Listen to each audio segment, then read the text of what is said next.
তোমার ওইখানে যে ভিডিওগুলো যত তুমি বাবার গাড়ি থেকে নামলে নেবে যে হাঁটছো তোমার মূর্তি আলাদা হয়, আলাদা হয়ে যায়। তো অনেকেই বলে তোমার আমাকে ভাবমূর্তি আলাদা, তোমার মধ্যে তুমি থাকো না, জানি না কে কিভাবে নেয়, কিন্তু আমরা দেখি তো তোমার ভাবমূর্তি টোটালি আলাদা থাকে।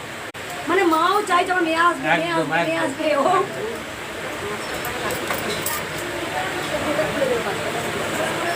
বাবা যেটা বলছে মা নাকি হাত ধোয় না মালা পরাবে, একটা বালতিটা দেখাই। এই দেখো এই বালতিতে আমার মা হাত ধোয়, তুমি যে বলেছো যে আমার মা হাত ধোয় না, এই দেখো আমি বলে দিই, দেখো আমি কিন্তু যতবার মাকে আমি ঝাড়ুতে হাত দিই বা কিছু করি, হাতটা অন্তত ধুই। আমি খুব টিপ টপ পরিষ্কার পরিচ্ছন্ন আমি কিন্তু। বাবা বলে পাঠাতে ইয়ে করছি যে হাত ধোয় না, দেখ মঙ্গলার কোনো ভিডিও। কিছু খুঁত হলে আমি কিন্তু ওই ব্রাশটা দাও, এগুলো পয়সা করে দিই। কোনো আমার কিন্তু নিখুঁত জিনিস চাই, খাবার বলো, আমার স্বামীও জানে। এবার আমাদের মন্দিরটা ছোট, এই জন্য